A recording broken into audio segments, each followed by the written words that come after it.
Hi friends, welcome to Shamees kitchen. എല്ലാവർക്കും സുഖമാണല്ലോ. ഇന്ന് നമ്മൾ തയ്യാറാക്കുന്നത് ഒരു സ്പെഷ്യൽ സ്വീറ്റാണ്. നമുക്ക് എല്ലാവർക്കും ഒരുപാട് ഇഷ്ടമുള്ള നെയ് മൈസൂർ പാക്കാണ്. എളുപ്പത്തിൽ സിമ്പിളായിട്ട് തയ്യാറാക്കാവുന്നതേ ഉള്ളൂ ഇത്. എന്നാൽ ശരി, നമുക്കിതെങ്ങനെ ഉണ്ടാക്കുന്നേ നോക്കാം. പിന്നെ ഒരു കാര്യം കൂടി, നമ്മുടെ ഷമീസ് കിച്ചൻ ചാനൽ ഇതുവരെ സബ്സ്ക്രൈബ് ചെയ്യാത്തതുണ്ടെങ്കിൽ പ്ലീസ് ഒന്ന് സബ്സ്ക്രൈബ് ചെയ്തേക്കണേ. ആ ഷമീസ് കിച്ചൻ്റെ തൊട്ടടുത്തുള്ള ചുവന്ന ബട്ടൺ ഒന്ന് ക്ലിക്ക് ചെയ്യുക. കൂടെ തന്നെ തൊട്ടടുത്തുള്ള ബെല്ലൈക്കൻ കൂടി. എങ്കിൽ മാത്രമേ ഞാൻ അപ്ലോഡ് ചെയ്യുന്ന വീഡിയോസ് എല്ലാം നിങ്ങൾക്ക് കറക്റ്റായിട്ട് നോട്ടിഫിക്കേഷൻ ലഭിക്കത്തുള്ളൂ. എന്നാൽ ശരി, നമുക്ക് വീഡിയോയിലേക്ക് പോകാം. നമ്മുടെ ഈ മൈസൂർ പാക്ക് തയ്യാറാക്കാൻ വേണ്ടിയിട്ട് നമുക്ക് മെയിനായിട്ട് വേണ്ടത് കടലമാവാണ്. ഞാനിപ്പോൾ 1 കപ്പ് അളവിൽ കടലമാവ് എടുത്തിട്ടുണ്ട്. അതൊരു പാനിലേക്ക് ഇടുകയാണ്. ഇത് നന്നായിട്ട് അരിച്ചെടുത്ത കടലമാവാണ് എടുത്തിട്ടുള്ളത്. അല്ലാന്നുണ്ടെങ്കിൽ നല്ല കട്ടയായിട്ടുണ്ടാവും. അതിൻ്റെ പേരിൽ നമ്മൾ നല്ലതുപോലെ അരിച്ചെടുത്തിട്ട് വേണം ഇത് ചേർക്കാനായിട്ട്. ഇനി നമുക്കിത് നന്നായിട്ടൊന്ന് വറുത്തെടുക്കാം. വറുത്തെടുക്കുന്ന ടൈമിൽ ഇതിൻ്റെ പച്ചമണമൊക്കെ നല്ലതുപോലെ മാറിയിട്ട് കിട്ടും. അതിന് വേണ്ടിയിട്ടാണ് നമ്മളിത് വറുത്തെടുക്കുന്നത്. കടലമാവ് വറുക്കുക നമ്മളിപ്പോൾ മൈസൂർ പാക്ക് തയ്യാറാക്കുകയാണെന്നുണ്ടെങ്കിൽ ആ ഒരു പച്ച ടേസ്റ്റ് ഉണ്ടാവും. അതിൻ്റെ പേരിൽ എപ്പോൾ തയ്യാറാക്കിയാലും ഇതുപോലെ വറുത്തിട്ട് വേണം തയ്യാറാക്കാനായിട്ട്. ഒരു 2-3 മിനിറ്റ് മാത്രം വറുത്തെടുത്താൽ മതിയാവും. കാരണം അപ്പോഴത്തേക്കും നല്ലൊരു ഫ്ലേവർ നമുക്ക് കിട്ടും. ഈ കടലമാവിൻ്റെ ആ ഒരു സമയം ആകുമ്പോഴത്തേക്കും നമുക്കിത് ഓഫ് ചെയ്യാം. ഇതിപ്പോൾ ഒരു 2-3 മിനിറ്റ് ആയിട്ടുണ്ട്. കടലമാവിൻ്റെ നല്ലൊരു മണമെല്ലാം ഇപ്പോൾ വരുന്നുണ്ട്. ഇത് ഇത്രയും മതിയാവും. ഇനി നമുക്ക് ഫ്ലെയിം ഓഫ് ചെയ്യാം. നല്ലതുപോലെ മീഡിയം ഫ്ലെയിമിൽ വെച്ചിട്ട് മാത്രം ഒന്ന് വറുത്തെടുത്താൽ മതിയാവും. എന്നാൽ ശരി, ഞാനിത് മാറ്റുകയാണ്. ഇത് ഇത്രയും മതി. അപ്പോൾ നമ്മുടെ കടലമാവ് തണുത്തിട്ട് വരുന്ന ടൈം കൊണ്ട് നമുക്ക് മറ്റൊരു പാനിലേക്ക് 1 കപ്പ് അളവിൽ പഞ്ചസാര ചേർത്ത് കൊടുക്കാം. 200 ഗ്രാം പഞ്ചസാരയാണ് ഞാനിപ്പോൾ ഇതിലേക്ക് ചേർത്തിട്ടുള്ളത്.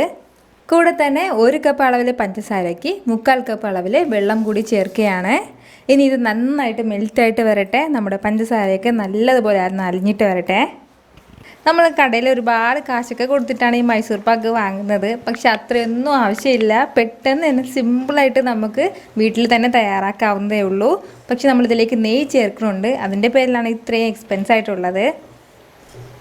നമ്മുടെ ഷുഗർ സിറപ്പ് നല്ലതുപോലെ ഒന്ന് തിളച്ചിട്ട് വരട്ടെ. നമ്മുടെ ഷുഗർ സിറപ്പ് ഇപ്പം നല്ലതുപോലെ തിളച്ചിട്ട് വരുന്നുണ്ട്. ഇതിനി ഒരു നൂൽ പരുവാകുന്നത് വരെ ഒന്ന് നല്ലതുപോലെ ഒന്ന് തിളയ്ക്കട്ടെ.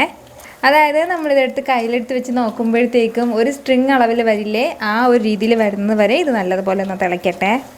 ഫ്ലെയിം നല്ലതുപോലെ ഒന്ന് ഹൈയിൽ വെച്ചിരുന്നാൽ മതിയാവും. ഒരുപാടൊന്നും കുറച്ചിട്ട് വെക്കേണ്ട ആവശ്യമില്ല.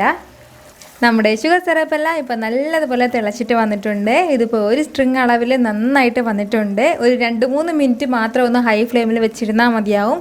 അത്രയും സമയം കൊണ്ട് നല്ലതുപോലെ റെഡിയായിട്ടുണ്ടാവും. ഈ ഒരു രീതിയിലാണ് നമുക്കിത് വരേണ്ടത്. ഇനി നമുക്ക് ഫ്ലെയിം ഒന്ന് കുറച്ച് വെച്ച് കൊടുക്കാം. അപ്പോൾ നമ്മുടെ ഷുഗർ സിറപ്പ് കറക്റ്റായിട്ട് റെഡിയായി കഴിഞ്ഞാൽ പിന്നെ ഒന്ന് ഫ്ലെയിം കുറച്ച് വെക്കാം. ഒരുപാടൊന്നും നല്ലതുപോലെ ഇങ്ങനെ തിക്കായിട്ട് പോകരുത്. ഇതുപോലെ ചെറുതായിട്ട് മാത്രമേ ഒരു സ്ട്രിങ് വരാനും പാടുള്ളൂ. ഇനി നമുക്കിതിലേക്ക് ചേർക്കേണ്ടത് ഒരു 50 ഗ്രാം അളവിൽ നെയ്യാണ്. അപ്പോൾ അതുകൂടി ചേർത്തിട്ട് നല്ലതുപോലെ മിക്സ് ചെയ്യാം. അപ്പോൾ ഫ്ലെയിം എപ്പോഴും സിമ്മിൽ തന്നെ ഈ ടൈമിൽ ഇരിക്കേണ്ടത്. ഇനി നമുക്ക് നമ്മൾ നേരത്തെ വറുത്ത് മാറ്റി വെച്ചിരുന്ന കടലമാവ് കൂടി ചേർത്തിട്ട് പെട്ടെന്ന് മിക്സ് ചെയ്തെടുക്കാം.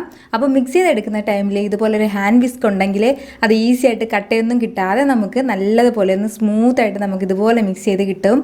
കടലമാവ് മിക്സ് ചെയ്ത് കഴിഞ്ഞാൽ പിന്നെ നമ്മൾ ഒരുപാട് സമയം നമ്മൾ ഫ്ലെയിമിൽ ഇട്ടിരിക്കരുത്. എങ്കിൽ പിന്നെ പെട്ടെന്ന് അത് കട്ടയായിട്ട് പോകും. ഒരുതരം തരി പോലെ ആയിപ്പോവും. അതിൻ്റെ പേരിൽ കടലമാവ് നല്ലതുപോലെ ഒന്ന് മിക്സ് ആയി കഴിഞ്ഞാൽ പിന്നെ നമുക്ക് നേരെ നമ്മൾ ഏത് ട്രേയിലേക്കാണ് ഒഴിക്കേണ്ടത് അതിലേക്ക് നമുക്കൊന്ന് ഒഴിച്ചു കൊടുക്കാം. അപ്പോൾ നമ്മൾ ഏത് ട്രേയിലാണോ സെറ്റ് ചെയ്യാൻ വേണ്ടി വെക്കുന്നത് ആ ട്രേ എല്ലാം നമ്മൾ ഈ മൈസൂർ പാക്ക് തയ്യാറാക്കുന്നതിന് മുമ്പ് തന്നെ നെയ്യൊക്കെ പുരട്ടി ഒന്ന് കറക്റ്റ് ചെയ്ത് വെച്ചേക്കണം. എന്നിട്ട് വേണം നമ്മളിത് ഒഴിച്ചു കൊടുക്കാനായിട്ട്. അല്ലാന്നുണ്ടെങ്കിൽ അത്രയും സമയം കൊണ്ട് ഈ സംഭവം കറക്റ്റായിട്ട് കട്ടയായിട്ട് പോയി കളയും. അതിൻ്റെ പേരിൽ നിങ്ങളിത് പ്രത്യേകം ഒന്ന് ശ്രദ്ധിച്ചേക്കണം.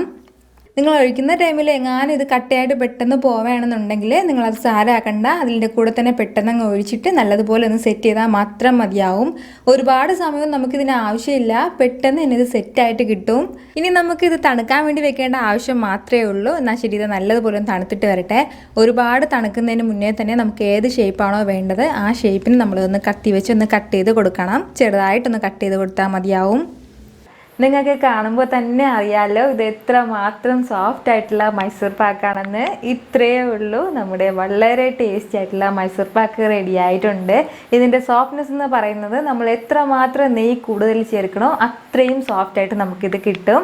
അപ്പോൾ നിങ്ങൾക്ക് ഈ വീഡിയോ ഉറപ്പായിട്ട് ഇഷ്ടമായിട്ടുണ്ടാവുന്നതാണ് എൻ്റെ വിശ്വാസം. നിങ്ങളിത് ഒരു തവണയെങ്കിലും ഉറപ്പായിട്ട് ഒന്ന് ട്രൈ ചെയ്ത് നോക്കണം, നിങ്ങൾക്കിത് നന്നായിട്ട് ഇഷ്ടമാവും. അപ്പോൾ നമ്മുടെ ഈ മൈസൂർ പാക്ക് ഇഷ്ടമായിട്ടുണ്ടെങ്കിൽ ഇതൊന്ന് ലൈക്ക് ചെയ്യാനും ഇത് മറ്റുള്ളവർ കാണണമെന്ന് ആഗ്രഹിക്കുന്നുണ്ടെങ്കിൽ നിങ്ങളുടെ ഫ്രണ്ട്സിനും ഫാമിലിക്കും എല്ലാവർക്കും ഒന്ന് ഷെയർ ചെയ്ത് കൊടുക്കാനും മറക്കരുത്. വീണ്ടും നല്ലൊരു ഉഷാറ് വീഡിയോ ആയിട്ട് ഞാൻ വരുന്നതായിരിക്കും. അതുവരേക്കും എല്ലാവരും ഹാപ്പി ആയിട്ടിരിക്കുക, സന്തോഷമായിട്ടിരിക്കുക, ചിരിച്ചുകൊണ്ടിരിക്കുക. Take care dear friends.